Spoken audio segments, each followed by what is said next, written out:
Salam sehat, sahabat Satu Pena dimanapun Anda berada. Senang sekali saya Amelia Fitriani bisa kembali menyapa di Ngobrol Bareng Penulis. Ini adalah sebuah persembahan dari Perkumpulan Penulis Indonesia Satu Pena untuk kita sama-sama selangkah lebih dekat mengenal para penulis, mengenal para tokoh, mereka yang membuat karya, mereka yang menghasilkan sebuah karya dari buah pemikiran mereka untuk kita gali lebih jauh cerita mereka serta proses kreatifnya. Dan pada episode kali ini hadir seorang narasumber yang luar biasa. Beliau merupakan penyair, penulis buku, dan juga motivator kesehatan. Abang John, boleh diperkenalkan barangkali. Ya, Amel, beliau ini istimewa. Saya lebih senang memanggil beliau ini sebenarnya sebagai penulis ya, tapi profesinya adalah dokter, Dokter Handrawan Adesul. Barusan kita berbincang-bincang sedikit, Bapak Dokter Handrawan ini udah 75 tahun ya sekarang ya. Ya, ya. Dan wajahnya itu masih muda, segar, sehat. Terima kasih. Katanya ya, Terima kasih. katanya itu bukti ya bahwa Pak Handrawan itu bisa menjaga kesehatan. Jadi saya sapa dulu. Salam sehat, dokter. Apa Ya, kabar? salam sehat, Bang John. Saya panggil Bang John lah. Ikut Amel. Salam sehat, Pak Salam Dokter sehat. Umurnya, Handrawan. Amel umurnya cucu kita, Pak. Oh gitu, ya, ya.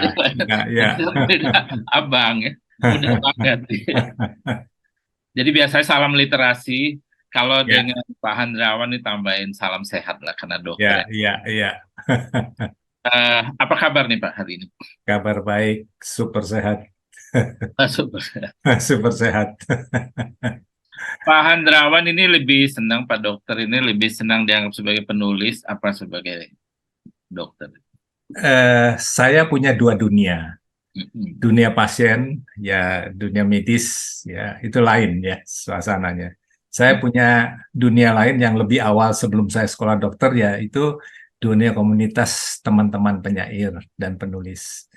Itu sejak tahun 68 sampai sekarang kami masih bersahabat. Adri Darmaji, Norka, Yudis, Oh, itu teman-teman semasa SMA. itu satu angkatan. Ya. Bahkan di Jogja ya Cak Nun, ya itu masih Linus Suryadi, ya ya bareng-bareng dulu. Di sekolah yang sama atau komunitas yang sama aja? Oh, komunitas, komunitas. Komunitas. Saya bermain ke Jogja ya ketemu mereka-mereka itu, Cak Nun, Linus Suryadi, Sabto, ya, ya Itu nama besar teman-teman semua di bidang teman-teman penulisan. di anu lah di Malioboro ketika Mm-mm. zaman Umbu Landu Parangi Mm-mm. Luar biasa ya. tahun 70-an. Nah, dunia saya itu, jadi sampai hari ini saya masih punya komunitas, ya teman-teman yang Negeri Poci itu, komunitas Negeri Poci, Ya, ya, yang ya. sudah ke-13 tahun ini menerbitkan buku, menampung teman-teman se-Indonesia. Ya hanya itu yang kita bisa sumbangsihkan, karena banyak teman penyair yang muda tidak bisa tampil, penyair itu tampil kalau jadi buku tuh. Nah, kami mencoba menampung. Dan sudah 13 ratusan, mungkin ribuan puisi. Pertanyaannya, dokter, Ya, kenapa waktu SMA itu larinya ke penulisan? saya menulis karena saya diperintah oleh sekolah Mm-mm. untuk mengasuh majalah dinding. Nah, Mm-mm. sebelum itu saya memang Ini di sekolahnya sekolah umum atau sekolah khusus pesantren oh, gitu enggak, misalnya? saya di SMA negeri. Jadi Oke. teman-teman itu banyak yang menyukai sastra, jadi saya diskusi sastra sejak SMP. Mm-mm. Jadi menyukai itu ya keterusan ya. Jadi ternyata nikmat ya. Jadi Ini saya sekolah tanya lagi ke belakang ya. ya, Apa latar belakang suka sastra? Itu hal yang memang biasa banyak orang yang suka. Cuma biasanya penjelasannya baik nih untuk kita dengarkan. ya, eh, sastra itu kita peroleh sesuatu ya yang tidak kita peroleh dari bacaan lain ya. Karena fiksi, sastra itu terutama puisi itu saya sukai karena memang itu memberikan sentuhan ya.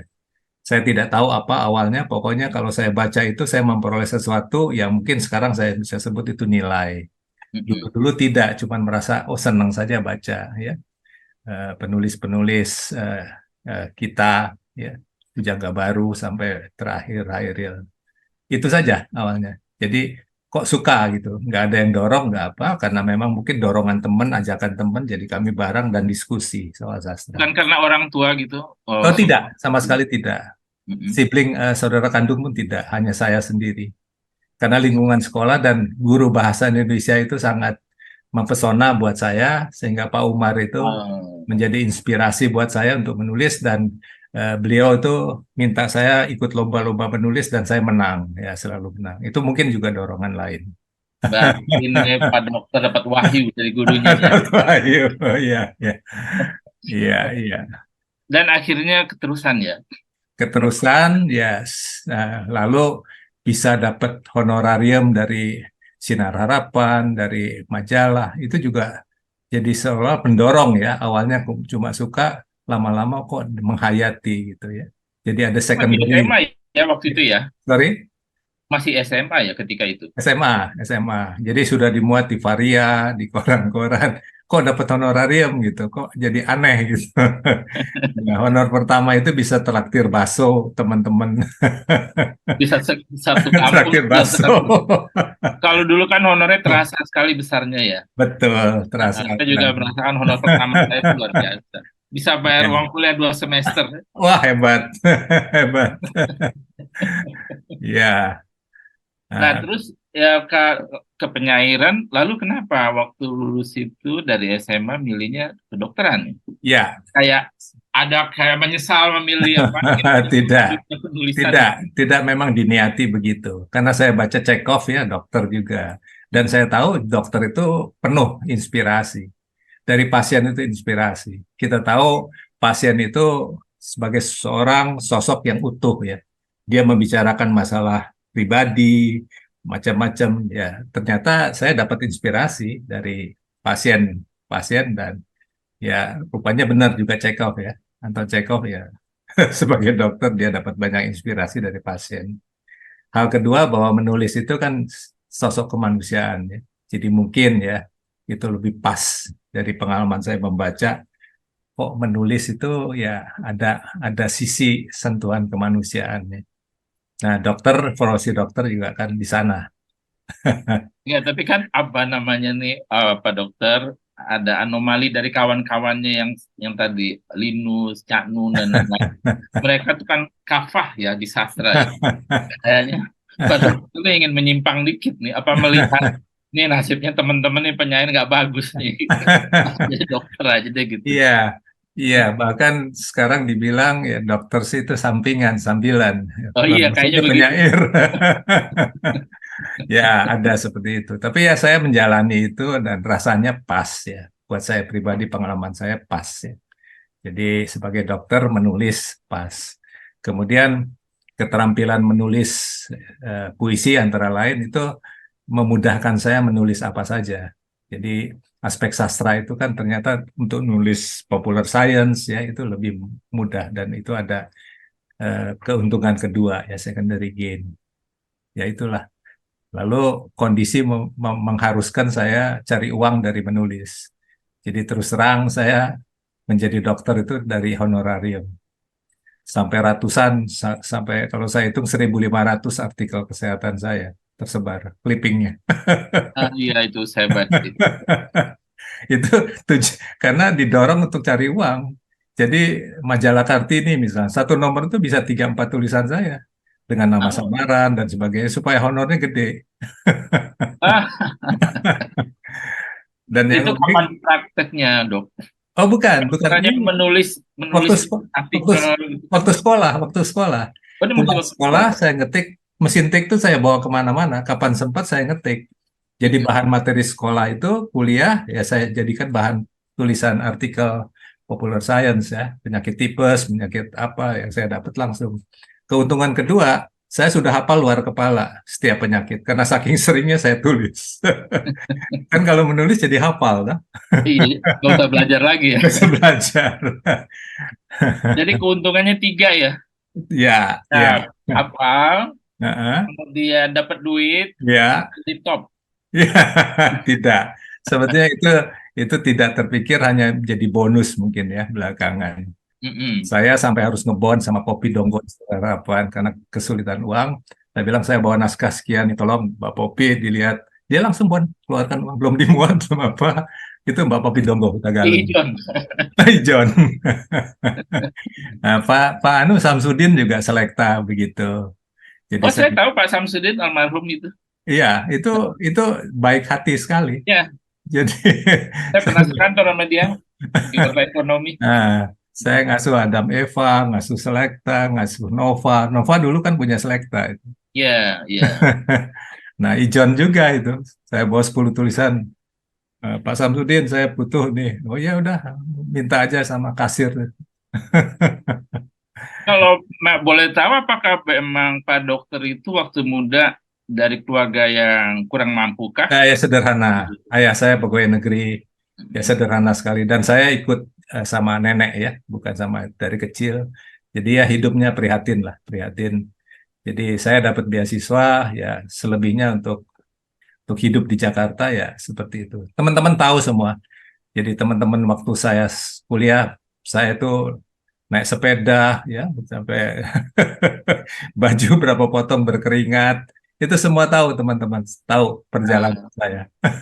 Anak sekarang nggak tahu tuh, saya lihat di internet nggak ada cerita sebelum SMA-nya. Makanya pengen tahu. Iya, ya kalau naik oplet dulu Muaraska kan bawa bawa map ya, nggak bisa kirim email. Dia di oplet itu ketemu Kak Usman, ketemu Arswendo, ketemu Arswendo. Darto. Ya itu di oplet Sidul itu. Kalau kita ke pintu besar, ke Kompas, Sinar Harapan. Luar Iya, biasa ya, Amel. suka duka. Biasa. Tapi ini apa Pak Dokter, saya penasaran sih, dunia Pak Dokter itu adalah dua dunia yang rasanya berbeda ya. Yang satu membutuhkan daya imajinasi yang begitu tinggi, yang satu lagi membutuhkan kepastian dalam keilmuan begitu ya. Bagaimana menemukan titik keseimbangannya itu Pak Dokter, di tengah waktu sekolah itu harus belajar fokus dengan hal yang pasti, tapi juga otak tetap berjalan untuk terus berimajinasi. Itu buat saya keberuntungan, berkah itu. Karena setelah saya sekolah dokter, saya dapat ilmu bahwa ternyata kebanyakan orang di Indonesia itu yang ditajamkan otak kiri saja. Otak kiri yang berpikir logis, analitis, tapi otak kanannya tidak ditajamkan. Berkesenian, menulis, melukis, itu menajamkan otak kanan. Jadi saya belakangan tahu, oh saya beruntung. Secara kebetulan, jadi kedua belahan otak saya dan teman-teman yang menyukai berkesenian itu tajam. Artinya apa? Otak kanan itu wise, ya, wisdom. Ya. Jadi tidak hanya semata-mata mengenal ayat hukum, misalnya, pasal hukum. Tapi kalau mencurinya itu untuk makan, otak kanan bilang, ini kan untuk makan. Jadi tidak perlu dihukum. Jadi saya pikir pejabat, presiden, siapapun mestinya ditajamkan otak kanannya dengan berkesenian. Supaya bijaksana. Nanti dapat alasan ini korupsi. Itu pembangunan. Gitu. Ya. Bercanda dokter. Ya, saya ngerti. Dokter ada ini nggak semacam ritual khusus gitu untuk sejenak waktu untuk menulis atau tiba-tiba spontanitas saja ketika ingin menulis? Saya dari perjalanan saya tidak baca, cuman saya sepintas suka baca-baca mengenai bacaan saya di luar kedokteran ya. Jadi sosiologis, antropologis ya, itu semua saya baca, psikologis sampai supranatural, macam-macam saya baca. Nah, saya pertama tidak mau baca karya-karya asing. Saya takut terpengaruh. Saya mau original. Nah, original itu bagaimana? Ya, saya kira naluri saja ya, naluri. Kalau saya naik oplet, naik bis, perjalanan, panca indera saya menangkap apapun, itu inspirasi buat saya. Jadi, penulis itu harus keluar ya. Bukan duduk termenung di dalam kamar, nggak melihat apa-apa, nggak benar. Harus di luar. Nah, saya mengalami itu. Jadi semua panca indera saya menangkap. Itu untuk segi fiksi ya. Untuk saya juga nulis non fiksi kan, artikel, opini, kolom dan sebagainya. Itu lain lagi. Itu harus banyak baca. Itu. Itu tadi Pak Dokter bilang tidak mau terpengaruh. Amel. tidak mau terpengaruh bacaan asing sehingga tidak mau. Ya, Pengaruh buruk apa yang ditakutkan, Dok? ya, karena dalam proses awal startup gitu ya, itu pasti ada pengaruh. Itu yang saya baca. Jadi supaya di awal-awal saya tidak terpengaruh, saya tidak dulu. Namun setelah itu perjalanan jauh, saya sudah merasa saya punya pattern sendiri dalam menulis, saya mulai baca. Jadi bukannya tidak mau, setelah itu saya baca. Karena Oh, saya lihat Mas Mas Sapardi pun ada kena pengaruh ya misalnya. Ya Selamat Pagi Indonesia itu ada pengaruh banyak itu. Saya ingin mencintai dengan sederhana itu juga ada pengaruh ya. Itu bagaimanapun ada ya. Tapi tidak plak ya, bukan plagiat tapi pengaruh itu ada. Dan saya rasakan itu. apakah dokter itu menilai hal yang tidak baik atau bagaimana? Pengaruh sebetulnya jadi tidak punya warna sendiri. Itu pengaruh itu ada. Ya mungkin ada baiknya bahwa kita membuat yang lebih baik, kenapa tidak? Jadi dihalalkan saja. Nah, saya sih berusaha idealnya ketika awal, ya saya pengen itu warna saya gitu, bukan warna orang lain. Tapi bagaimanapun menulis itu pasti ada pengaruh, pasti ada. Karena inspirasi kan di dunia berulang-ulang bolak-balik situ-situ lagi. Cuma beda pengungkapan saja. Nah, sepanjang sampai sekarang itu tadi saya cerita sedikit, kalau saya buka internet, menulis Handrawana Desul, isinya buku semua itu. Ya, Dokter, buku. buku karya. Nah, Pak Handrawan semua gitu ya. Apakah ini sudah mencapai titik paling tinggi dari Pak Handrawan atau apalagi yang ingin dicapai oleh Pak Handrawan? eh, Menulis belakangan, awal-awalnya dulu ketika zaman Arswendo itu tahun 80 ya, awal-awal 80, itu menulis memang untuk cari uang, terus terang.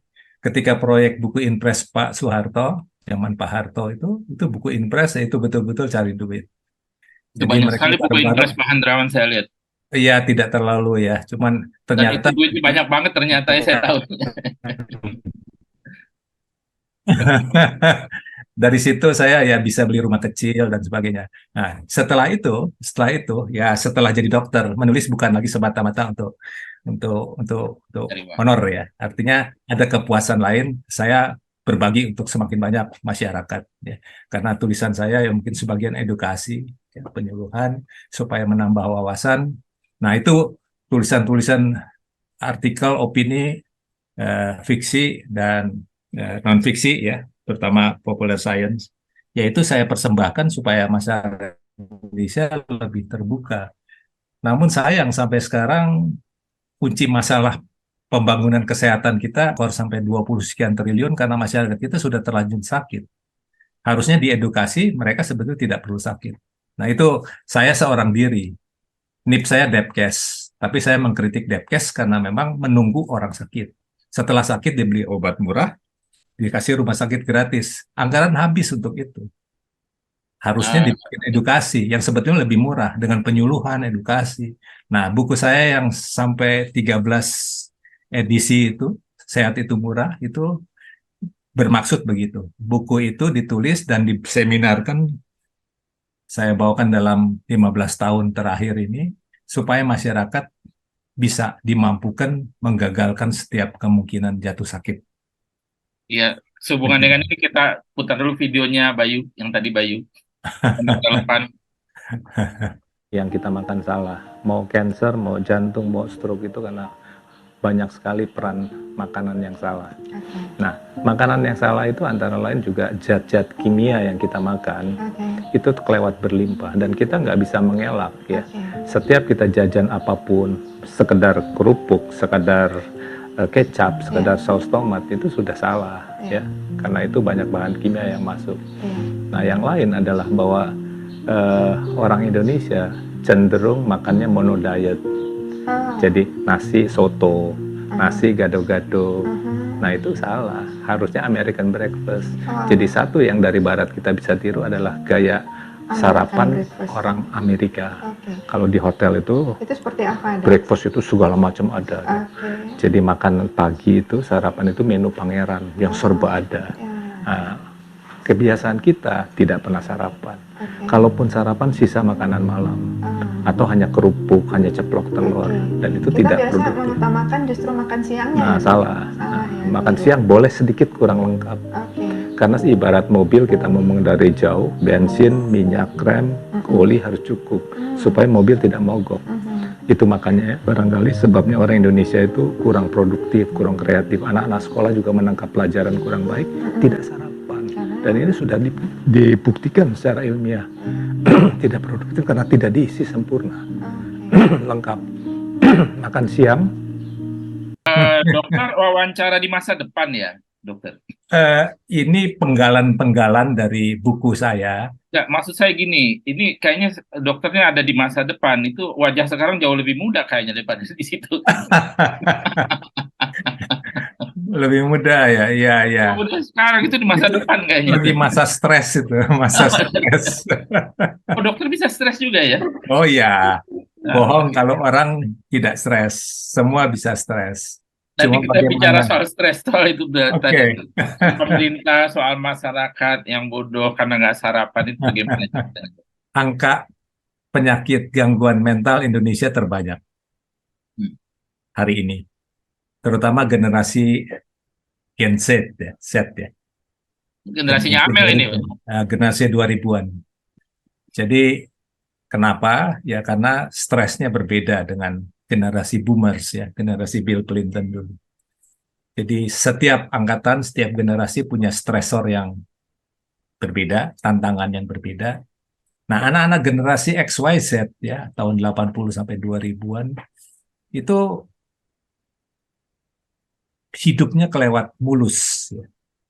Mereka lahir dari keluarga yang sudah kecukupan. Anak-anak 5 tahun sudah naik pesawat ya. Ya, dididik oleh TV ya. Karena orang tua sibuk, TV yang mendidik dia, membesarkan dia. Sehingga ekspektasi dalam hidup juga mungkin berlebihan. Sehingga ketika ekspektasi itu tidak tercapai, mereka depresi, mereka cemas. Nah, ini dimulai seperti itu, tidak naik kelas, bunuh diri, ya. Ditinggal pacar, bunuh diri. Karena ketahanan jiwanya barangkali dibandingkan generasi sebelumnya berbeda. Sebelumnya tuh sudah tahan banting, sering kecewa, sering sedih, ya, sering putus asa karena keadaan. Tapi mereka tidak. Mereka disruption, informasi disruption itu melihat orang-orang di negara maju, oh begitu gampang dibelikan mobil mewah, baju branded, kok saya tidak. Nah, jadi ekspektasi yang berlebih ini menimbulkan kekecewaan, frustrasi. Orang tua tidak memberikan pakaian bermerek, dia kecewa, dia sedih, dan dia melawan. Nah, hal seperti ini. Maka kembali, betul Pak Jokowi dulu di awal adalah revolusi mental, betul. Tapi itu nggak bisa satu generasi. Sudah terlanjur kadung seperti ini. Jadi sebetulnya awalnya mestinya pembinaan akhlak. Akhlak kita untuk profesi apapun, dokter juga harus berakhlak, insinyur berakhlak, seniman pun berakhlak. Karena itu fondasi. Maka anak-anak di Jepang 4 tahun itu dikorbankan tidak belajar dulu. Itu pendidikan budi pekerti, akhlak. 4 tahun, tahun perdana dia masuk sekolah. Dikorbankan untuk itu. Maka kita lihat hasilnya. Jadi mereka agama sih kurang menonjol. Saya potong dulu. Oke. Apa hubungannya akhlak dan kesehatan, dok? Oh, dokter harus berakhlak. Karena sumpah itu kan janji dengan yang di atas. Kalau nuraninya tidak sesuai, dia menghalalkan apapun. Karena kekuasaan dokter itu tidak terhingga seolah-olah. Pasien dibilang, kamu harus operasi. Pasien tidak punya kapasitas. Karena gap pengetahuannya kelewat jauh dokter dengan pasien. Kamu harus seksio sesaria, ikut saja. Nah, ini keputusan ini apakah sesuai dengan nurani, sesuai dengan kenyataan, sesuai dengan kebutuhan? Apa bukan karena uang? Nah, posisi di situ, dokter. Maka itu malpraktek itu terjadi karena akhlak. Memang ada indikator ke sana, dok? Iya, ya. Saya minta maaf dengan teman sejawat ya orang kan profesi apapun ada saja yang. Tapi profesi dokter harusnya diluhurkan karena dia disumpah. Sumpah itu janji dengan yang maha kuasa. Nah, tapi sumpah ini kan bisa dilanggar. Nah, pertimbangan uang misalnya. Kenapa Belakangan dalam 10 tahun terakhir, banyak ibu hamil diminta seksio cesarea. Iya, betul. Saya juga sering Nah, mendengar hal itu ya. saya memberikan bina pranikah untuk mereka calon pengantin, mereka bertanya, saya kan tidak enak menjelekan sejawat, tapi faktanya memang seperti itu. Harusnya indikasinya hanya 7. Kalau indikasi medis itu terpenuhi, nah itu memang, tapi banyak tidak ada indikasi. Indikasinya di luar medis. Apakah kita tidak boleh operasi sesar dengan alasan bukan alasan medik? Bisa, atas permintaan pasien. Di Hollywood, artis-artis tuh minta, silakan. Supaya katanya tetap sari rapet ya. Nah, lalu apa hubungannya dok? Misalnya dokter yang menawarkan, dia juga bilang ini sebenarnya tidak apa-apa, cuma kalau ibu mau milih sesar gitu. Ya tidak ya, dokter hanya mengatakan tidak ada indikasi. Tapi kalau ibu mau, saya lakukan atas permintaan ibu. Apakah ada yang salah begitu? Salah, tentu Salahnya salah. gimana? Karena operasi dengan lahir spontan itu kan kerugian ada pihak ibu dan anak. Ibu sudah cacat. Tuhan menciptakan rahim yang dengan kuat dindingnya itu kita sayat. Berarti di situ titik lemah. Bila suatu hari dia akan hamil lagi setelah 3 tahun, itu mudah jebol. Kedua, anak yang dilahirkan sesar itu beda dengan anak yang spontan. Jadi sebetulnya itu, kecuali terpaksa ada indikasi medis ya mau tidak mau menyelamatkan ibu dan anak. Berbeda maksud dokter itu apanya dok? Ya berbeda, artinya dibuat cacat dindingnya untuk bukan sesuatu yang harus dilakukan. Nggak bagi anaknya, tadi kan bagi anaknya itu berbeda. Bagi anak dia belum tentu cukup waktu.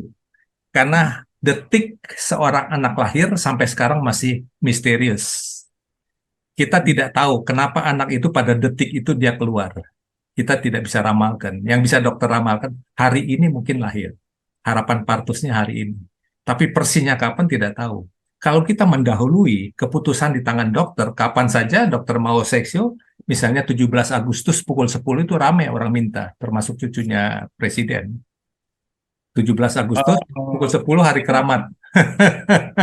Itu mendahului. Karena bagaimanapun secara supranatural itu pengaruh planet ada itu. Ketika kapan seorang anak ditakdirkan harus lahir pada detik itu.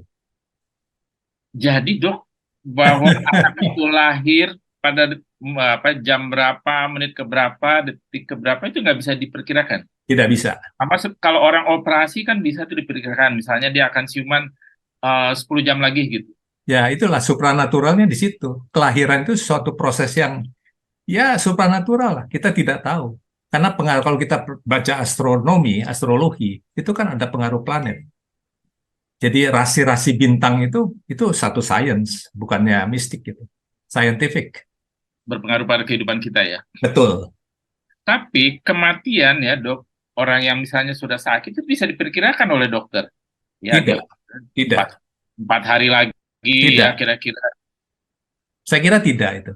Itu Tidak. kan misalnya dia mengalami kerusakan jantung, ada penyusutan jantung yang bisa dihitung oleh dokter sampai berapa jam lagi nih jantung bisa beroperasi gitu beroperasi, bekerja baik gitu, berfungsi.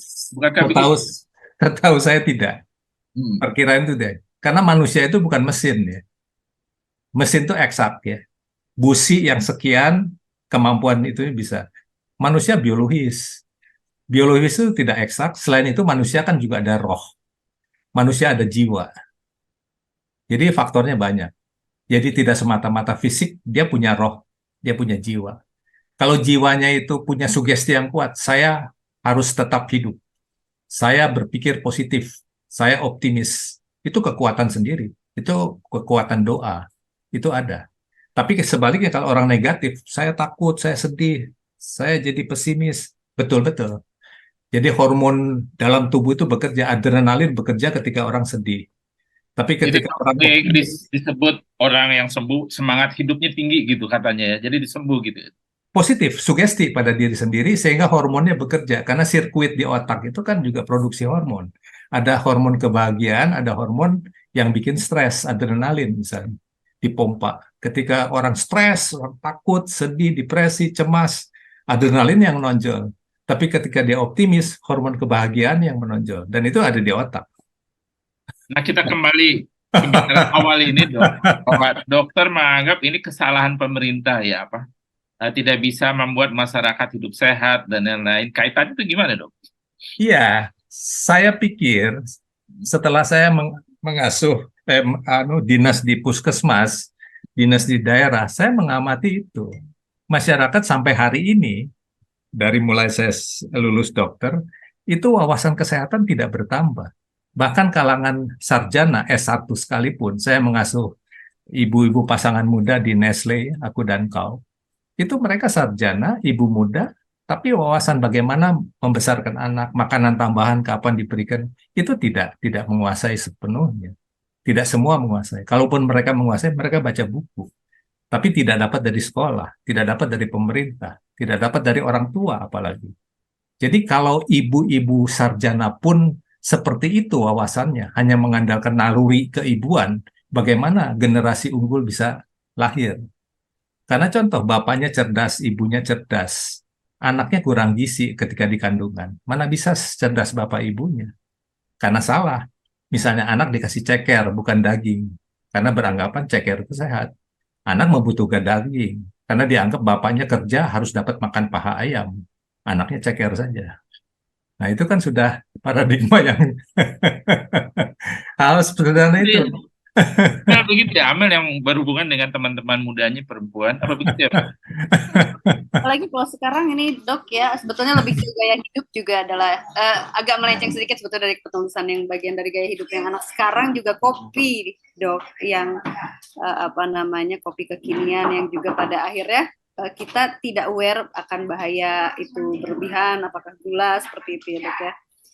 Nah, dokter berarti aktif untuk mengedukasi melalui tulisan-tulisan dan karya-karya bukunya untuk mengedukasi baik itu ibu-ibu ataupun di lapisan masyarakat gitu ya dok. Ya, jadi saya lebih 15 tahun, mungkin 20 tahun, saya keliling Indonesia, diundang oleh perusahaan, oleh kewajiban, oleh komunitas, banyak sekali, sampai hari ini. Dan cita-cita saya memang, saya setelah pensiun, saya tidak mau praktek lagi. Saya mau bayar hutang, bayar budi, karena ketika saya sekolah, banyak tangan-tangan terulur pada saya, sehingga saya selesai menjadi dokter, saya komitmen, saya pensiun, saya melayani masyarakat. Bahwa ada perusahaan yang membayar saya besar, itu bonus buat saya, bukan tujuan. Tapi ya itulah, saya keliling Indonesia ya untuk berkomunitas, tapi tangan saya cuma dua. Untuk 270 juta rakyat Indonesia mana bisa saya jangkau. Hanya terbatas. Buku saya walaupun dicetak ulang sampai 13-14 kali, cuma berapa yang menjangkau membaca buku saya? Nggak ada artinya. Tapi daripada tidak ya saya komit saja. Ya barangkali dokter perlu mempengaruhi teman-teman dokter yang lain, teman sejawat kali untuk berlaku yang sama ya. Oh ya, nggak bisa. So, itu kan akibatnya urusan. lebih luas. Saya sudah ajukan ini ke Depkes ketika Dr. Terawan menjadi Menteri Kesehatan. Modul sehat itu murah, itu saya jadi modul ada sekitar mungkin 200 sekian slide PowerPoint. Nah itu saya bagikan, saya bilang ambil saja untuk pemerintah, silakan dipakai untuk penyuluhan radio, televisi. Dan itu saya sudah bikin. Ada teman saya yang bisa mengatur siaran radio berapa menit, temanya ini. Sehingga semua materi yang ada di buku sehat itu murah, itu bisa disampaikan. Nah, itu sebetulnya hanya dengan anggaran yang mungkin sepersekian dari anggaran belanja obat, itu bisa memampukan, mencerdaskan masyarakat, sehingga mereka mampu membatalkan setiap kemungkinan jatuh sakit. Itu apa yang menyebabkan program itu tidak berjalan, dok? Ya ternyata ketika saya sampaikan itu, Dr. Terawan udah langsung berganti pada menteri yang baru, Menteri Budi. Yang bukan dokter. Pas waktunya, tidak pas. Jadi masih ada nyangkut di Depkes itu, proposal saya. Tapi sebetulnya misinya adalah ini ya dok ya, mulia, bahwa kita mengarah pada hulunya, jadi preventifnya yang dikejar. Persis. Jauh lebih murah, jauh lebih efisien dibanding kita di hilirnya menangani yang sudah ambruk. Persis. Jadi belanja obat, belanja bayar rumah sakit, jauh lebih murah lebih mahal daripada mencerdaskan masyarakat. Karena yang BPJS itu hampir sebagian besar sudah terlanjur sakit, sudah gagal ginjal. Gagal ginjal bisa dicegah, kanker bisa dicegah, serangan jantung bisa dicegah, stroke bisa dicegah.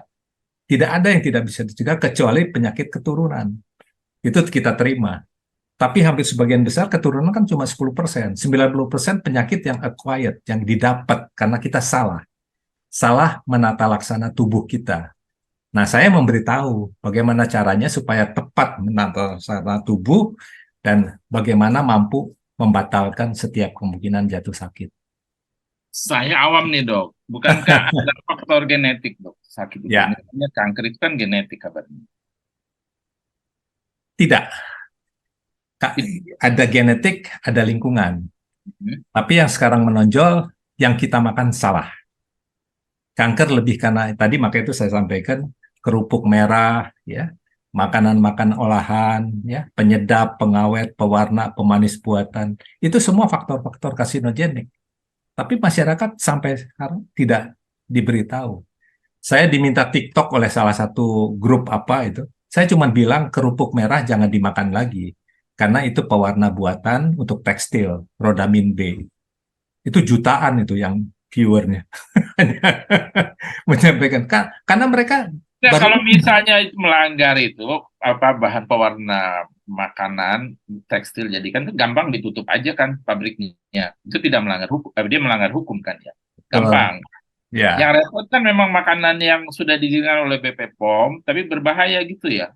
Makanan buatan kimia gitu. lah Bukankah ini juga berbahaya. Ini juga dilarang. Sudah ada larangannya. Cuman tangan POM kan pendek. Nggak mungkin menjangkau seluas ini. Industri rumahan itu susah sekali dia. Belum lagi hal-hal yang lain ya. Buah dicelup kimia sehingga matang. Macam-macam itu. Jadi saya ikuti tuh TV Trans TV itu ada puluhan investigasi bagaimana industri rumah itu membuat makanan yang tidak sehat. Jadi saya bayangkan anak sekolah konsumsi jajanan seperti itu. Di ibu kota ketoprak kita makan kerupuk yang merah, gado-gado kerupuk merah. Jajanan gulanya tidak tidak aman. Itu 10-20 tahun terakhir anak-anak kita jadi kanker semua. kayaknya kita dihadapi pada kenyataan yang susah nih dok mengubahnya ya. Iya, Apa yang dilakukan? edukasi. Kuncinya edukasi. Pemerintah mengedukasi, TV mengedukasi. Zaman Pak Harto dulu TVRI itu edukasi. Ada pelajaran bahasa Inggris, bahasa Indonesia, itu kan edukasi. Sekarang kan hiburan. Ya, tapi kan itu sudah dilakukan TVRI juga nggak berhasil. Oh ya, sudah Hasil dilakukan. banyak begitu. Nah, Cuma dilakukan aja, cuma tidak berhasil. Ada dokter siapa? Susilo. Hmm. Itu kan edukasi itu. Tapi kan sekarang nggak ada, lebih banyak hiburan. Dan radio-radio zaman kelompok pencapir Pak Harto itu untuk petani, itu kan edukasi untuk petani. Ya, kalau zaman Pak Harto, TVRI, unsur pelayanan apa, TV publiknya lebih kental. Ya, Kalau sekarang kan udah enggak ya. betul. Oke, kita tanyakan lagi itu Bayu, satu lagi clippingan. Kliningan. Kita clippingan. Pariwara. Nah, ini dok ya. Apa itu? Berapa pasien idealnya dokter memeriksa per hari dan kejadian malpraktek? Ini tulisan Dr. Handrawan Adeswadi. Ya. Bagaimana nih? Gagasan apa yang ingin Pak Handrawan kemukakan di sini? Ya, ini salah satu barangkali penyebab kenapa pelayanan kesehatan dokter Indonesia itu disangsikan oleh masyarakat kita sendiri. Orang berobat ke luar negeri antara lain, saya kira, itu karena kelewat banyak pasien yang ditangani. Sebetulnya ada majelis di beberapa negara terutama membatasi, ada regulasi, mungkin tidak lebih dari 30 satu hari. Itu yang ideal. Tapi di sini kan memang kekurangan dokter spesialis, kekurangan dokter juga. Saya mengalami di puskesmas itu satu hari 150 pasien di puskesmas. Itu bagaimana kita ideal memeriksa kalau satu hari non-stop 150 pasien. Itu tidak mungkin ideal. Pasti banyak luputnya. Nah, dokter praktek sore pun begitu. Ada yang sampai subuh. Itu pasti banyak melesetnya. Banyak luputnya dan malprakteknya banyak. Karena sudah capek, salah salah menulis resep. Nah, itu kuncinya karena memang dokter sebetulnya secara fisik kan terbatas ya. Dokter juga manusia. Nah, itu yang terjadi karena rasio dokter penduduk masih rendah atau apa penyebabnya? Ya, antara lain begitu, rasionya juga rendah dan dokter Indonesia, mohon maaf, penghargaan terhadap jasa profesi dokter kan di kita kurang begitu dihargai seperti tetangga-tetangga di Malaysia, di mana. Di sana, Singapura misalnya, untuk konsultasi nanya saja 400 Sing dollar. Di sini kan dokter paling bisa narik 200.000 kalau dokter umum. Dokter spesialis ya tergantung dia sudah terkenal atau belum. Kalau tidak ya 400.000. Untuk penghasilan segitu, kalau dia tidak jadi kutu loncat di 3 tempat, nggak cukup.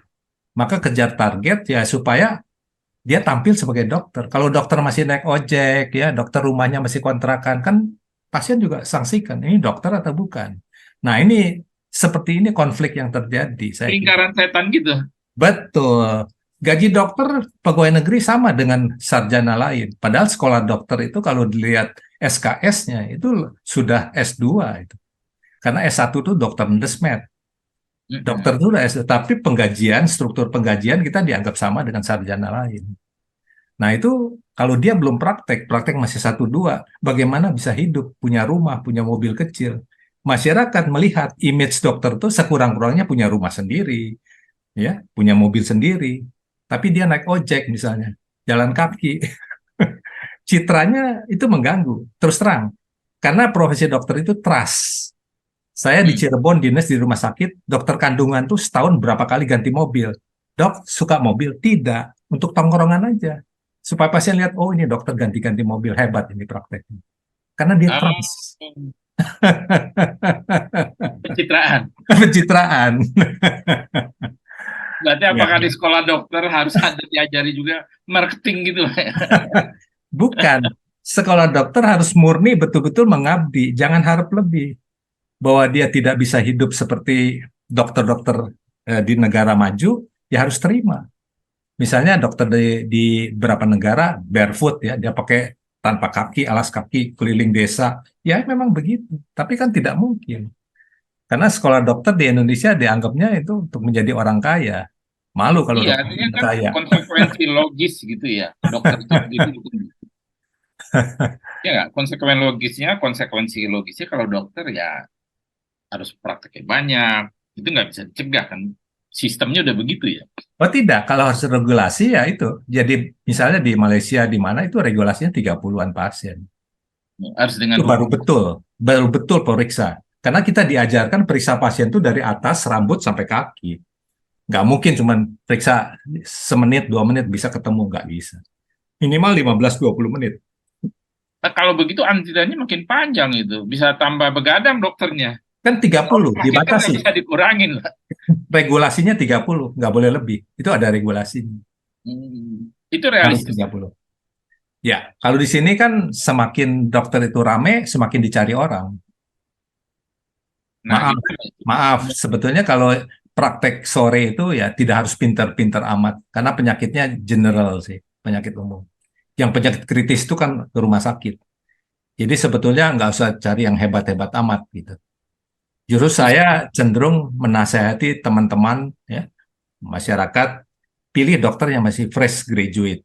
Kalau untuk penyakit biasa. Karena dia punya dapat yang baru, yang update, ilmu-ilmu yang baru. Kecuali untuk kasus yang spesifik, yang susah, perlu jam terbang. Kita pilih dokter yang pengalaman. Maksud dokter itu penyakit biasa itu apa, Dok? Ya general, jadi yang praktek sore, yang orang datang praktek sore itu penyakit-penyakit biasa lah. Yang semua dokter umum bisa lakukan, bisa periksa. Karena yang berat, yang kritis, itu pasti ke rumah sakit. Nggak mungkin ke praktek sore, praktek dokter. Ya sekarang kan sistemnya sebelum ke rumah sakit dia puskesmas dulu. Praktek sore baru dirujuk gitu kan. Ya itu untuk jalur reference. Tapi yang masyarakat swasta itu kan pilih dokter praktek sore yang dia bayar sendiri. Tapi kalau aturan pemerintah rujukan itu harus puskesmas, dokter umum, rumah sakit tipe C, tipe B, tipe A baru ke pusat. Itu kalau ikut jalur itu. Ya seperti BPJS lah. Saya kalau dengar gini jadi takut hidup di Takut Indonesia. ya? Ya jangan sakit lah. Cegah Jangan aja, sakit lah. Bun. Kapan-kapan saya ada seminar, saya undang Bang John sama Amel. Boleh. Terima kasih. Nah, kita lanjut ini, Dok. Kan banyak tuh dokter yang mengabdikan dirinya ikhlas, bikin kapal misalnya, datang ke daerah pedalaman, daerah terpencil, daerah termiskin gitu. Itu apakah kalau banyak yang melakukan itu bisa membantu, Dok? Iya, tentu membantu, ya, tentu membantu. Tapi mereka kan sifatnya kuratif saja, mengobati yang sudah terlanjur sakit. Lebih mulia sebetulnya kalau sebelum mereka sakit kita beritahu bagaimana caranya supaya tidak sakit. Bahwa Nah, di ini pelosok-pelosok perlu bantuan kuratif, ya itu menolong. Tapi kan dia akan berulang penyakit yang sama kalau polanya tidak diubah, gaya hidupnya tidak diubah, kemiskinannya tidak diubah. Nah, dokter tuh berkali-kali ngomong di tempat lain juga begitu ya. Bagaimana mencegah gitu. Ya, Dan pemerintah sepertinya tidak melakukan apa-apa, nggak ada kebijakan mengarah ke sana ya. ada. Konsep pembangunan kesehatan Indonesia diadop oleh Malaysia, oleh Thailand. Ketika zaman-zaman saya baru lulus, itu diadop. Bagus sekali konsep pembangunan kesehatan Indonesia. Preventive medicine, ya. Jadi community medicine. Itu bagus, tapi implementasinya tidak. Bahwa Nah, puskesmas itu mengedukasi, membina masyarakatnya supaya tidak sakit. Tapi kenyataannya kan sibuk ngobatin terus. Jadi yang maju itu kliniknya, KIA-nya. Tapi pasien semakin banyak, berarti puskesmas itu gagal. gimana salahnya, Dok? Dia tidak bisa mencegah supaya masyarakat yang sudah pernah sakit jangan sakit yang berulang. Nah, itu edukasi, penyuluhan. Jadi dokter harus ada waktu, Pak, Bapak sakit TBC, supaya tidak berulang, Bapak harus gini, rumah harus begini, cahaya harus begini. Tapi kan tidak ada waktu untuk memberikan penyuluhan seperti itu. Karena konsepnya puskesmas itu harus preventif. Tapi tidak dilakukan. Karena ya penghargaan kurang, dokter kadang-kadang juga tidak datang 1 jam saja. Itu kenyataan di lapangan. Karena kembali lagi, tidak semua dokter punya cita-cita mengabdi. Kalau dia penghargaannya kurang, dia harus cari tambahan dong, objekan. Apakah maksud dokter perlu dimasukkan kurikulum bagaimana hidup sehat? Misalnya yang tadi buku PowerPoint yang sudah diserahkan ke radio, ke media itu dijadikan kurikulum, diajarkan sejak SD, SMP, SMA. Bagaimana? Idealnya seperti itu. Saya pernah berapa kali tulis. Pendidikan kesehatan di Indonesia zaman saya kecil sampai sekarang tidak banyak berubah. Sifatnya kognitif. Kalau soal itu mas semuanya nggak berubah, Dok. Pendidikan agama, Oh, beda. Karena konsep internasional dunia, pendidikan kesehatan itu membangun perilaku, behavior. Tapi yang dilakukan kognitif. Nyamuk malaria tuh nungging apa? Untuk apa itu nggak? Lebih penting kamu cuci tangan yang benar seperti apa. Indonesia baru melakukan masyarakat mencuci tangan ketika ada pandemi. Sebelum ada pandemi itu nggak bisa cuci tangan dan tidak membiasakan. Nah, itu ada hikmahnya. Setelah pandemi mereka belajar cuci tangan yang benar. Cuci tangan yang benar, 10 penyakit bisa dicegah. 10 penyakit. Hanya dengan cuci tangan, belum yang lain-lain. Bagaimana perilaku sehatnya, gunting kuku, dan sebagainya. Maka saya membina dokter kecil di Bogor tahun 82. Satu kota Madia jadi dokter kecil, mereka kader kesehatan di lingkungan sekolah. Bukan harus jadi dokter, tapi disebutnya dokter kecil, jadi ada kebanggaan. Dan ini dibeli oleh Unilever. Jadi saya keliling berapa provinsi, mengajari guru-guru supaya menularkan bagaimana memberikan pembekalan pada anak-anak yang rankingnya bagus menjadi dokter kecil.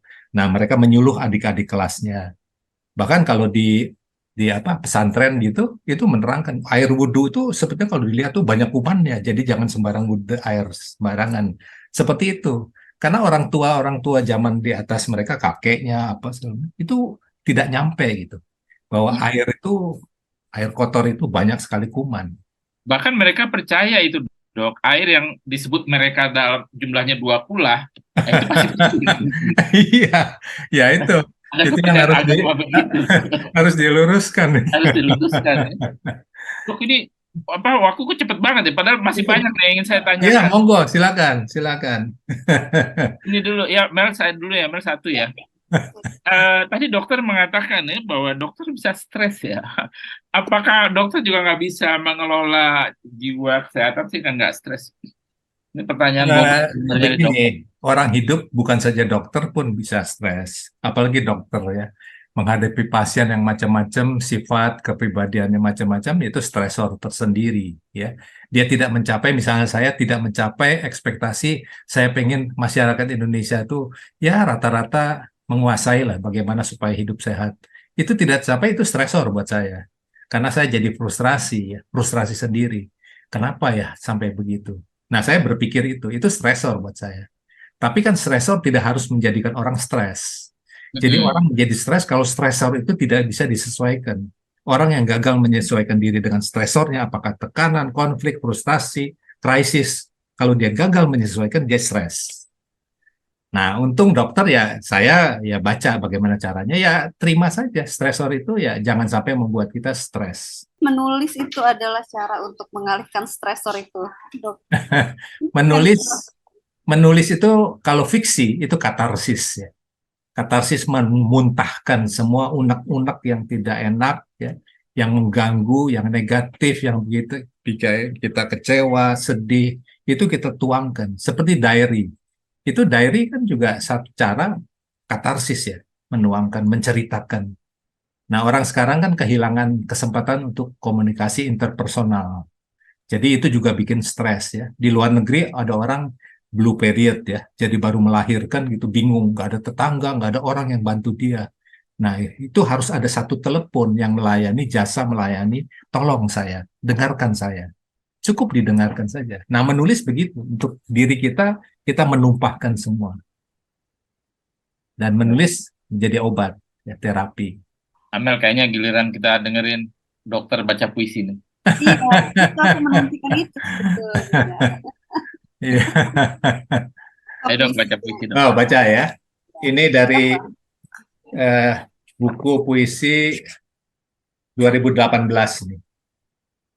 Untukmu aku bernyanyi. Oh, oke. Nah, untukmu.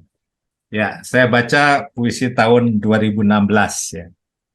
Saya nggak terlalu pandai membaca, tapi saya coba sebisa saya.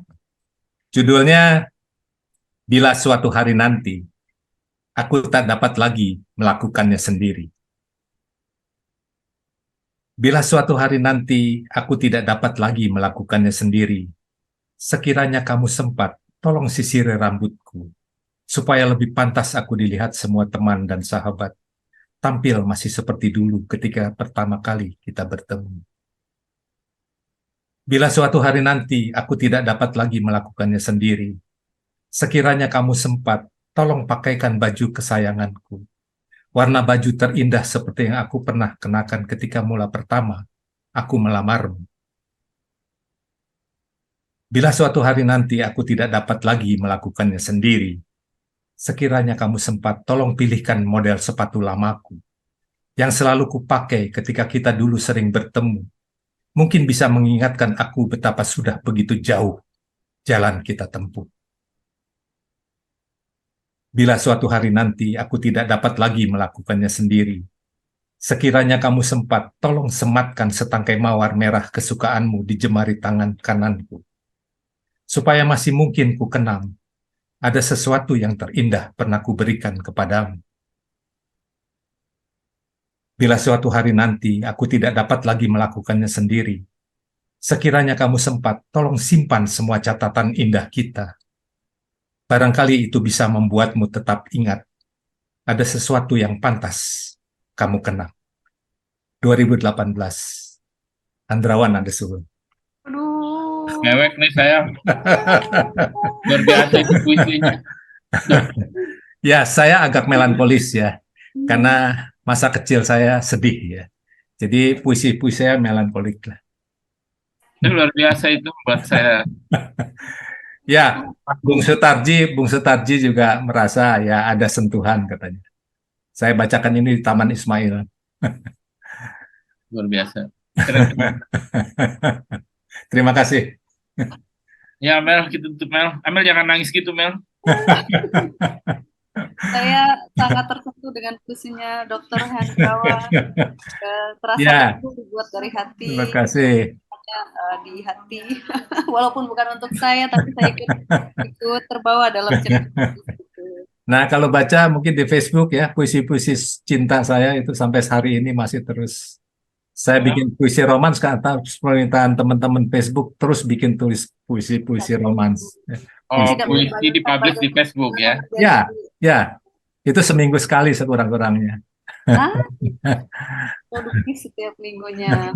Dokter Hendrawan, kita perlu banyak dokter untuk berpuisi, berbagi inspirasi, berbagi semangat edukasi, bukan hanya Ya, ya, untuk negeri ini, begitu ya. ya. Sukses selalu untuk Dokter Hendrawan, tetap Terima menulis, kasih. tetap berkarya. Kita menantikan sumbangsih dokter untuk sukses Terima dokter. kasih. Terima kasih Amel. Senang bisa ketemu kamu. Bang John, terima kasih. Makasih. Namanya sudah tahu, tapi baru ketemu orang hari ini. Terima kasih. Oh, Salam. makasih. Kalau Pak Hendrawan saya tahu dari dulu. Ya. Terima kasih. Baik, Terima kita kasih jumpa banyak. lagi. Kita Sampai jumpa jumpa. lagi Salam di sehat. obrol bareng penulis di episode selanjutnya. Oke. Oke. Selalu Ya, dokter. ya, sampai ketemu. Sampai Terima ketemu. kasih. Ya, oke.